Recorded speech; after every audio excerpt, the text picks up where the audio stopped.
La pornographie en ligne génère plus de revenus que Netflix, Amazon et Microsoft réunis. Aujourd'hui, nous explorons comment ce phénomène transforme silencieusement notre société. Hmm. Ces chiffres sont vraiment stupéfiants. Et ce qui est encore plus inquiétant, c'est l'âge moyen du premier contact avec ces contenus. En effet, les études montrent que l'âge moyen de la première exposition est maintenant de 11 ans. C'est bien avant que le cerveau ne soit capable de gérer ce type de contenu de manière saine. Et quelles sont les conséquences concrètes que nous observons sur le développement? Eh bien, prenons l'exemple d'une étude récente qui montre que 67% des jeunes développent des attentes irréalistes concernant l'intimité. Les chercheurs ont notamment observé une augmentation de l'anxiété sociale et des troubles de l'image corporelle. Oh là là, c'est comme si on donnait des cours de conduite avec des jeux vidéo de course. Exactement.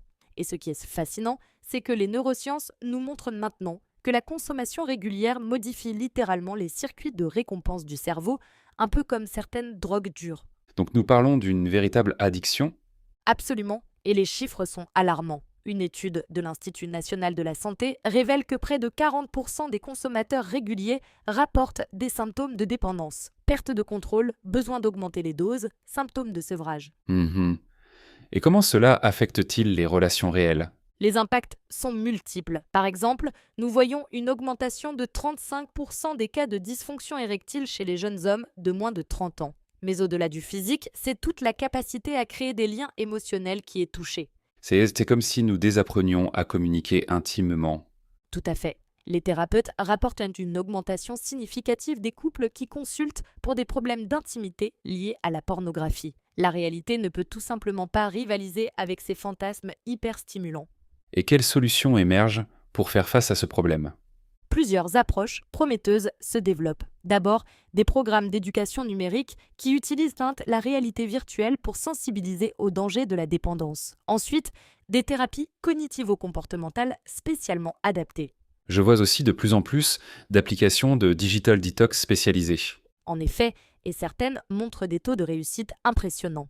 Une étude sur 12 mois a montré que 68% des utilisateurs d'une application combinant méditation et suivi comportemental ont réussi à maintenir une abstinence complète. Mais comment aborder ce sujet avec les jeunes sans tomber dans le jugement moral? La clé est d'adopter une approche basée sur les données scientifiques. Par exemple, expliquer comment le cerveau adolescent est particulièrement vulnérable à cause de son développement incomplet. Cela permet une discussion plus objective. Un peu comme quand on parle des effets du sucre sur la santé. Exactement. Et les résultats sont encourageants. Les programmes qui utilisent cette approche voient une réduction de 45% de la consommation problématique chez les adolescents. Donc il y a de l'espoir. Oui, mais cela demande une prise de conscience collective. Les experts prédisent que d'ici 2025, nous verrons émerger de nouvelles formes de thérapie utilisant l'intelligence artificielle pour personnaliser le traitement des dépendances. Et pour conclure, quel message voudrais-tu faire passer? La pornographie n'est pas juste une question de morale, c'est une question de santé publique. Comme pour toute addiction, la première étape est d'en parler ouvertement et d'accepter qu'il existe des solutions. Le changement est possible et il commence par la conscience.